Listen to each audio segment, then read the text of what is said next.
Friends பாருங்க, ultimate டேஸ்ட்ல ரொம்ப ரொம்ப சூப்பரான மெத்தட்ல சீரக சம்பா சிக்கன் பிரியாணி செஞ்சிருக்கேன். ரைத்தாவும் ரெடி ஆயிடுச்சு. ஃப்ரெண்ட்ஸ் பாருங்க, டேஸ்ட்டுக்கு நான் கேரண்டி. வாங்க எப்படி செய்யலாங்கிறது வீடியோக்குள்ள போய் பார்த்துடலாம். இப்போ ஒரு குக்கர்ல ஆயில் சேர்த்துக்கலாம். கூடவே நெய் ஒரு ஸ்பூன் சேர்த்துக்கலாம். நல்லா ஹீட் ஆனதுக்கு அப்புறம் பட்டை, கிராம்பு, ஏலக்காய் சேர்த்துக்கலாம். 2 பெரிய வெங்காயம் கட் பண்ணி வச்சிருக்கேன், அது சேர்த்துக்கலாம். நல்லா கோல்டன் ப்ரௌனா வர வரைக்கும் வதக்கி விட்டுக்கலாம். வெங்காயம் நல்லா வதங்கிருச்சு. இப்போ 3 பச்சை மிளகாய் சேர்த்துக்கலாம். கூடவே ஒரு கைப்பிடி மல்லித்தலையும் புதினாத்தலையும் சேர்த்துக்கலாம். நல்லா கலந்து விட்டுக்கலாம்.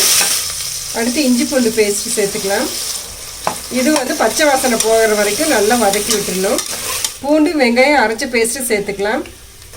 சேர்த்துட்டு நல்லா கலந்து விடுங்க. இது வெங்காயமும் சேர்த்துட்டு வெங்காயம் பேஸ்ட்டும் சேர்த்துறோம் அப்படின்னு பார்த்தீங்கன்னா இது கொஞ்சம் நல்லா திக்னஸ் கொடுக்கும். அதனால வெங்காயம் பேஸ்ட்டு சேர்த்திருக்கோம். அடுத்து 2 பெரிய தக்காளியை கட் பண்ணி வச்சுருக்கேன், அதுவும் சேர்த்துக்கலாம். சேர்த்துட்டு நல்லா கலந்து விடுங்க. தக்காளியில் இருக்கிற தண்ணியெல்லாம் பிரிஞ்சு வரணும்.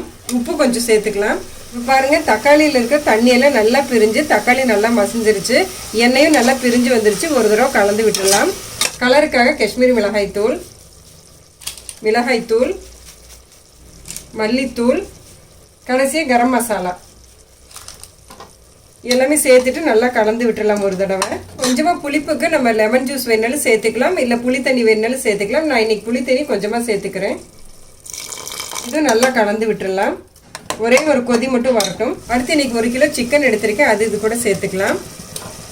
நல்லா இந்த மாதிரி பரட்டி விடணும். இப்போ திரும்ப சிக்கன் வேகிற அளவுக்கு கொஞ்சமாக உப்பு சேர்த்துக்கலாம். நல்லா கலந்து விட்டுருங்க. கொஞ்சமாக தண்ணி மட்டும் சேர்த்துக்கலாம். ஒரு தடவை கலந்து விட்டுடலாம்.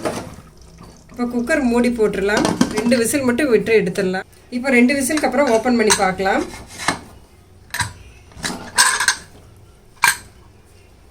பாருங்க, சிக்கன் நல்லா வெந்துருச்சு. இன்னைக்கு நான் சீரக சம்பா அரிசி எடுத்திருக்கேன். தண்ணி நல்லா கொதி வருது. ஊற வச்சு சீரக சம்பா அரிசியை சேர்த்துக்கலாம். இப்போ பாருங்க, அரிசியும் தண்ணியும் நல்லா கொதி வருது. ஒரே ஒரு தடவை இந்த மாதிரி திருப்பி விட்டுருங்க.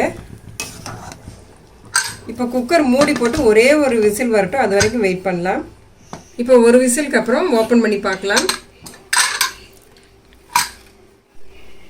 ஃபைனலாக பாருங்கள், சூப்பரான டேஸ்ட்டில் ரொம்ப ரொம்ப சுவையான சீரக சம்பா சிக்கன் பிரியாணி ரெடி ஆயிடுச்சு.